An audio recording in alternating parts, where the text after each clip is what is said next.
Hello my dear friends, આજે આપણે reading કરવા જઈ રહ્યા છીએ કુંભ રાશિવાળા લોકો કે જેમના નામ ગ શ શ પરથી સ્ટાર્ટ થાય છે. એમનું 10 મે થી 16 મે સુધીનું વીક કેવું રહેશે તો ચલો જોઈએ. પ્લીઝ યુનિવર્સ મને જણાવો કે કુંભ રાશિવાળા લોકોની ફેમિલી લાઈફ, લવ લાઈફ કેવી રહેશે નેક્સ્ટ વીકમાં, હેલ્થ કેવી રહેશે,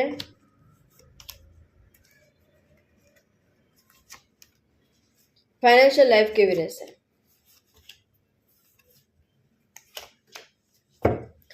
બોટમ ઓફ ધ ડેક છે એસ ઓફ પેન્ટિકલ, મતલબ કે તમારા પર ભગવાનના આશીર્વાદ આવી રહ્યા છે, ડિવાઇન બ્લેસિંગ્સ આવી રહી છે અને ડિવાઇન તમારા પર અઢળક ધનની વર્ષા કરવા જઈ રહ્યા છે. ખૂબ જ સારી એનર્જી આવી છે. લાઈફના દરેક ફિલ્ડમાં એ પછી રિલેશન હોય, ફાઇનાન્સ હોય, હેલ્થ હોય, તો એમાં તમને ડિવાઇન બ્લેસિંગ્સ મળવા જઈ રહ્યા છે. ફેમિલી લાઈફ, લવ લાઈફમાં એવું દેખાઈ રહ્યું છે કે બંધનના 2 કાર્ડ આવી ગયા છે. આ ખૂબ જ નેગેટિવ કાર્ડ છે. તો તમને કોઈ વસ્તુનું એડિક્શન હોઈ શકે છે, ઘરમાં કોઈ વ્યક્તિ એવી છે જે તમને બાંધીને રાખવા ઈચ્છે છે, એ તમને ખુશ જોઈ શકતી નથી. તો નેગેટિવ થોટ્સ પણ તમને નેક્સ્ટ વીકમાં તમે એનાથી ઘેરાયેલા હોય એવું મને દેખાઈ રહ્યું છે. ખૂબ જ નેગેટિવિટી, ખૂબ જ બંધન દેખાઈ રહ્યું છે. પણ સાથે સાથે ભગવાનના આશીર્વાદ પણ આવી ગયા છે.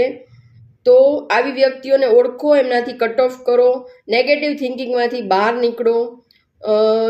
આ કાર્ડ છે જો હુકમ મેરે આકા. આપણી લાઈફમાં આપણા જે થોટ હોય છે એ જ એકચ્યુઅલી જીનીનું કામ કરતા હોય છે. તમે નેગેટિવ વિચારશો તો તમે નેગેટિવિટીને એટ્રેક્ટ કરો છો.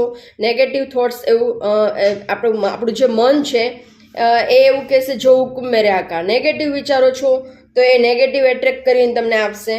તમારા થોટ્સ પોઝિટિવ છે તો એ તમને પોઝિટિવ વસ્તુ એટ્રેક્ટ કરીને આપશે અને તમને પોઝિટિવિટી તમને સર્વ કરશે. તો તમારું જે મન છે એ જો હુકુમ મેરે આકા જેવું છે. તો તમે એને જેવું આપશો, તમે તમારી લાઈફને જેવી ડિઝાઇન કરશો એવી એ ડિઝાઇન થશે અને એવું જ તમારી લાઈફમાં બનવાનું શરૂ થશે. આજ તમારું જે કાંઈ પણ પ્લાનિંગ હશે એ પ્રમાણે તમારું આવતીકાલ હશે. તમે માર્ક કરજો, તમારું જે પાસ્ટ હતું, તમે જ્યારે નાના હતા ત્યારે તમે જેટલી વસ્તુને તમે તમારી જેટલી વિશ હતી, જેટલું તમે તમારી લાઈફ માટે વિચારેલું કે મારી પાસે આ હોવું જોઈએ, આ હોવું જોઈએ, હું મારી લાઈફને આવી રીતે જીવીશ, મારા દિવસો આવા જ હશે, તો એ બધું એકચ્યુઅલમાં અત્યારે થતું હશે. તો એ જ પ્રમાણે તમારે આજના દિવસે એવું પ્લાનિંગ કરવાનું છે કે મારી આવતીકાલ કેવી જશે. તો એનું પ્લાનિંગ તમારે આજે કરવાનું છે. મતલબ કે ફૂલ ઓફ પોઝિટિવિટી રહેવાનું છે, પોઝિટિવ થોટ્સ સાથે રહેવાનું છે. તો તમે તમારું આવતીકાલ એ કેવું હશે તમારા હાથમાં હોય છે. તો એને તમારે નિખારવાનું છે. એટલે આજને સુધારો અને આજમાં જ જીવો. પાસ્ટમાં પણ નહીં જીવો અને ફ્યુચરમાં પણ નહીં જીવો. આજને બેસ્ટ બનાવશો એટલે આવતીકાલ ઓટોમેટિક ધી બેસ્ટ બની જશે.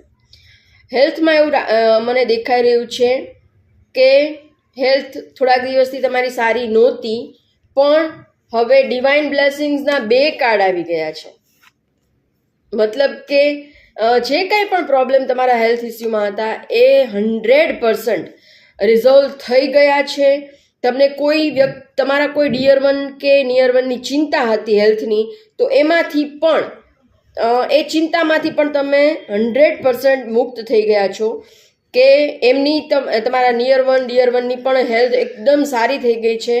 તો ઓલ ઓવર તમે મેન્ટલી, ફિઝિકલી મને ફિટ દેખાઈ રહ્યા છો. તમારા સાથે 7 ચક્ર એલાઇન છે, બેલેન્સ છે, એનર્જાઇઝ છે અને તમે ખૂબ જ ફિઝિકલી, મેન્ટલી ફિટ મને દેખાઈ રહ્યા છો. નેક્સ્ટ વીકમાં હેલ્થની એનર્જી ખૂબ જ સારી છે. તો 555 લખી કમેન્ટમાં અને જરૂરથી ક્લેમ કરજો હેલ્થની એનર્જીને. ફાઇનાન્સમાં મને એવું દેખાઈ રહ્યું છે કે તમે કિંગ છો, ક્વીન છો અને તમારી પાસે ઘણું બધું છે. ઈશ્વરે તમારી બધી ઈચ્છા પૂરી કરી દીધી છે. તમે તમારી લાઈફ માટે જે કાંઈ પણ તમારા ફાઇનાન્સ માટે જે કાંઈ પણ નાના હતા ત્યારે પ્લાનિંગ કરેલા કે મારી પાસે પ્રોપર્ટી હોવી જોઈએ, આટલું બેંક બેલેન્સ હોવું જોઈએ, આટલું ગોલ્ડ હોવું જોઈએ, તો ઈશ્વરે તમારી બધી ઈચ્છાઓ પૂરી કરી છે. અત્યારે તમારી પાસે બધું જ છે અને તમારું ફોકસ પણ એ ડિરેક્શનમાં છે કે હવે જેટલું છે એને પણ હું 5 ગણું, 6 ગણું, 10 ગણું કઈ રીતે કરું, તો એના ઉપર તમારું ફોકસ છે. અને ડિવાઇન બ્લેસિંગ્સના 3 કાર્ડ આવી ગયા છે. તો તમારી ફાઇનાન્સની કન્ડિશન પણ ખૂબ જ સારી છે, એનર્જી ખૂબ જ સારી છે. કમેન્ટ બોક્સમાં 666 લખીને આને જરૂરથી ક્લેમ કરજો. પ્લીઝ યુનિવર્સ મારા વ્યુઅર્સ માટે, કુંભ રાશિવાળા વ્યુઅર્સ માટે એક ગાઈડન્સ આપો. ધ લવર્સ અને મેચ્યોરિટી. લવર્સના કાર્ડ તમારી આ રીડિંગમાં 2 વાર આવી ગયા છે. લવર્સ મતલબ કે તમે તમારી લાઈફને ખૂબ જ એન્જોય કરતા મને દેખાઈ રહ્યા છો. અને તમારે ખાલી ધ્યાન એટલું જ રાખવાનું છે કે નેગેટિવ થોટ્સ મનમાં લઈ આવવાના જ નથી. અને આજુબાજુમાં નેગેટિવ માણસો છે તમારી આજુબાજુમાં સરાઉન્ડિંગમાં, તો એનાથી કટ ઓફ થવાનું છે. એ તમને કંઈ નેગેટિવ વાત કહે કે ભાઈ તારી સાથે તો આ ન થઈ શકે, તો એ વાતને એક્સેપ્ટ કરવાની નથી. એવા કોઈ બ્લેસિંગ આપે છે, એવા કોઈ તમારા માટે થોટ રાખે છે, તો એને એક્સેપ્ટન્સના મોડમાં બિલકુલ રહેવાનું નથી. તો એને બિલકુલ જ કહી દેવાનું છે મોઢા મોઢ કે ના, એવું ન હોય, મારી સાથે તો બધું સારું જ થવાનું છે. અને જો તમારાથી મોટી વ્યક્તિ છે તો તમે એની સામે નથી બોલી શકતા, તો મનમાં તમારે એવું બોલી દેવાનું છે કે નહીં, મારી સાથે હંમેશા સારું જ થશે. એમના ખોટા સેન્ટેન્સને તમારે એક્સેપ્ટ કરવાના નથી. આ જનરલ કલેક્ટિવ રીડિંગ હોય છે, એ બધાને રેઝોનેટ નહીં થાય. જો તમારે તમારું પર્સનલ રીડિંગ બુક કરાવવું હોય તો સ્ક્રીન પર આપેલા મોબાઈલ નંબર પર મને મેસેજ કરો. અને તમે કયા સિટીમાંથી મારો વિડીયો જુઓ છો એ મને કમેન્ટ કરીને જણાવો, જેથી કરીને મને ખબર પડે કે ક્યાંથી લોકો મારા વિડીયો જુએ છે. તમને ગમતો હોય કંઈ મારો વિડીયો, તમને એમાંથી કંઈ ગાઈડન્સ મળતું હોય, રેઝોનેટ થતું હોય, તો પ્લીઝ લાઇક કરો વિડીયોને. ફેમિલી ફ્રેન્ડ સર્કલમાં તમને એવું લાગતું હોય કે આને આ કામની વસ્તુ છે, આમાંથી આ વ્યક્તિને આ શીખવા મળશે, તો એમને શેર કરો મારો વિડીયો. અને ચેનલ સબસ્ક્રાઈબ કરવાનું બિલકુલ જ ફ્રી હોય છે, તો જરૂરથી ચેનલને સબસ્ક્રાઈબ કરો.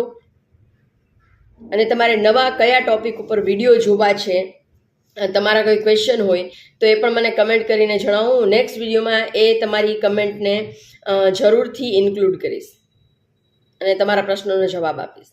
Thank you so much.